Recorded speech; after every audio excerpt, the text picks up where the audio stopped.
Thanks for watching. Don't forget to like, comment, share and subscribe to Mufti Tariq Masood, famous scholar. اور اللہ تعالیٰ نے اس پارے میں حضرت عیسیٰ علیہ السلام کا خاص طور پہ تذکرہ کیا کہ اللہ حضرت عیسیٰ علیہ السلام کو قیامت کے دن عدالت کے کٹہرے میں لے کر آئیں گے اور عیسیٰ ابن مریم سے کہیں گے کہ اے عیسیٰ سب سے پہلے تو میری نعمتوں کو یاد کر جو میں نے تجھ پر کی ہیں. وہ نعمتیں کیا ہیں؟ ایتک بروح القدس، مقدس روح کے ذریعے میں نے تجھے طاقت دی. وہ جبریل علیہ السلام ہر وقت حضرت عیسیٰ کے ساتھ رہتے تھے. تکلم الناس فی المہدی کہلا فی المہدی و کہلا، تو لوگوں سے ماں کی گود میں بھی ہم کلام ہوتا تھا اور ادھیڑ عمر میں بھی، یعنی قرب قیامت میں جب نازل ہوں گے اس وقت عمر زیادہ ہوگی نا، تو اس وقت بھی، اور ماں کی گود میں بھی تو نے لوگوں سے کلام کیا ہے. یہ بھی میرا تجھ پر احسان. وَإِذْ عَلَّمْتُكَ الْكِتَابَ وَالْحِكْمَةَ، میں نے تجھے کتاب کا علم بھی دیا، حکمت کا علم بھی دیا، تورات کا علم بھی دیا، والانجیل اور انجیل کا علم بھی دیا. اور وَإِذْ تَخْلُقُ مِنَ الطِّينِ كَهَيْئَةِ الطَّيْرِ، اس وقت کو بھی یاد کر جب تو مٹی سے پرندے کی شکل بناتا تھا. فَتَنْفُخُ فِيهَا، اے عیسیٰ تو اس میں پھونک مارتا تھا، اور فَتَكُونُ طَيْرًا بِإِذْنِي، وہ مٹی کا پتلا میرے حکم سے پرندہ بن جاتا تھا. اللہ حضرت عیسیٰ کو قیامت کے دن عدالت کے کٹہرے بلا کے یہ سارے احسانات گنوائیں گے. پھر کیا؟ وَتُبْرِئُ الْأَكْمَحَ وَالْأَبْرَصَ بِإِذْنِي، اے عیسیٰ پیدائشی نابینے کی آنکھ پہ تو ہاتھ رکھتا تھا، اس کی بینائی لوٹ آتی تھی. جو برس کا مریض نہیں ہوتا، سفید داغ جسم میں پڑ جاتے ہیں، تو اس پہ پھونک لگاتا تھا اور اس کو شفا مل جاتی تھی. وَإِذْ تُخْرِجُ الْمَوْتَى بِإِذْنِي، سب سے بڑا معجزہ، مردے کو کہتا تھا قم بِإِذْنِ اللَّهِ، اللہ کے حکم سے کھڑا ہو جا، اور مردہ زندہ ہو کے کھڑا ہو جا. تبھی تو عیسائیوں نے حضرت عیسیٰ کو خدا بنا لیا کہ بھئی یہ تو وہی کام کر رہے ہیں جو کون کرتا ہے؟ خدا. لیکن قرآن کہہ رہے یہ عیسیٰ نہیں کر رہے تھے، عیسیٰ کے ہاتھ پہ کون کر رہا تھا؟ میں کر رہا تھا. تو اللہ عیسیٰ علیہ السلام پر اپنے احسانات گنوائیں گے کہ یہ تو میں تیرے ہاتھ پہ یہ سب کچھ کر رہا تھا. اذ اوحیت الی الحواریین، اے عیسیٰ سب لوگوں نے تیری مخالفت کی مگر میں نے حواریوں کے دل میں وحی کر دی کہ وہ تیرا ساتھ دیں، تجھے تنہا نہ چھوڑیں. تجھے ماننے والے بھی بہت تھے، اور جو عیسائی تھے اس وقت کے، انہوں نے حضرت عیسیٰ سے ایک مطالبہ کیا کہ اللہ سے کہیں کہ آسمان سے ہمارے لیے ایک دسترخوان اتاریں، کھانا پینا ہو اس میں. حضرت عیسیٰ علیہ السلام نے فرمایا اللہ سے ڈرو، تم کیسا بےہودہ مطالبہ کر رہے ہو. تو وہ کہنے لگے کہ ہم یہ چاہتے ہیں کہ ہمیں آپ کی نبوت پہ اور اطمینان ہو جائے. تو حضرت عیسیٰ نے اللہ سے دعا مانگی.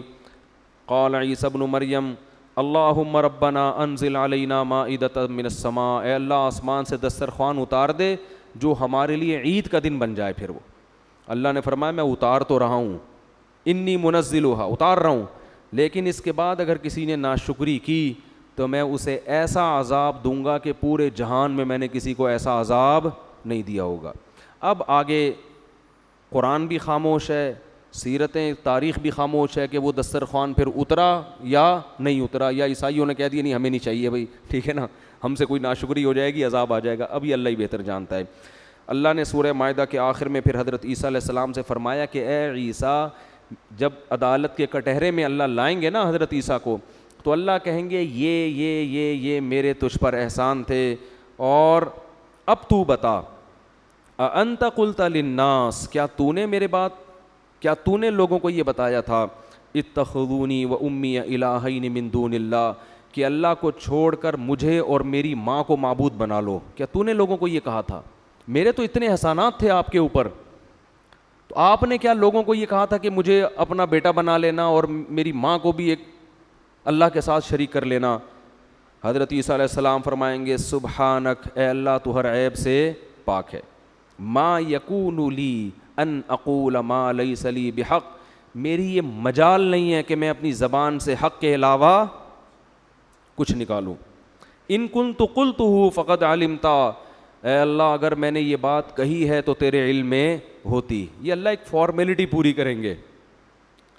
تعلم ما فی نفسی ولا اعلم ما فی نفسک، تیرے دل میں جو کچھ ہے میں نہیں جانتا, میرے دل کے خیالات سے تو واقف ہے. ما قلت لہم الا ما امرتنی بہ, میں نے ان کو وہی کچھ کہا تھا جس کا تو نے مجھے حکم دیا تھا. ان اعبدوا اللہ, کہ صرف کس کی عبادت کرو, غلامی صرف اللہ کی ہوگی, پیغمبر کی نہیں ہوگی. ربی و ربکم, جو میرا بھی رب ہے اور تمہارا بھی رب ہے. وکنت علیہم شہیدا ما دمت فیہم, جب تک میں ان کے درمیان موجود تھا ان کے حالات سے باخبر تھا. فلما توفیتنی, جب تو نے مجھے اٹھا لیا, کنت انت الرقیب علیہم, تو تو نگہبان تھا, مجھے نہیں پتا پھر یہ میرے بعد کیا کرتے رہے ہیں. ان تعذبہم فانہم عبادک, اے اللہ اب یہ میری قوم تیرے سامنے کھڑی ہے, تو ان کو عذاب دینا چاہے تو یہ تیرے بندے ہیں. وَإِن تَغْفِرْ لَهُمْ, ان کو معاف کرنا چاہے تو بھی تو زبردست غالب اور حکمت والا ہے. اب یہ تیرے اوپر ہے. تو قرآن کہتا ہے جب حضرت عیسیٰ اپنی براءت کا اعلان کریں گے تو اللہ فرمائیں گے ھذا یوم ینفع الصادقین صدقہم, آج کے دن سچے لوگوں کو ان کا سچ فائدہ پہنچائے گا. تو اس طرح اللہ حضرت عیسیٰ علیہ السلام کو اس الزام سے بری کر دیں گے جو آج عیسائی کس پہ لگاتے ہیں, حضرت عیسیٰ پہ. یہی کام آج مسلم امہ میں بھی ایک بہت بڑا طبقہ کس پر کر رہا ہے, نبی صلی اللہ علیہ وسلم کے بارے میں. آپ صلی اللہ علیہ وسلم کو مشکل کشا بنا دیا, آپ صلی اللہ علیہ وسلم کو حاجت روا بنا دیا, آپ کو بشریت سے باہر نکال دیا, آپ کو ایسا بنا دیا کہ اللہ اس کے رسول میں کوئی فرق چھوڑا ہی نہیں ہے. سارے اختیارات مختار کل بھی ہیں, مشکل کشا بھی ہیں. تو یاد رکھو یہی براءت جیسے حضرت عیسیٰ عیسائیوں سے کریں گے نا, ایسے بدعتیوں سے نبی صلی اللہ علیہ وسلم بھی قیامت کے دن براءت کا اعلان. براءت کا مطلب ہوتا ہے بری و ذمہ, بھائی میں نے ان کو ایسی بات کی تبلیغ نہیں کی تھی. اور آگے سورہ انعام میں آ رہا ہے کہ غیب کا علم اللہ کے سوا کسی کے پاس نہیں ہے. تو یہ صورت اس پہ ختم ہوتی ہے. بس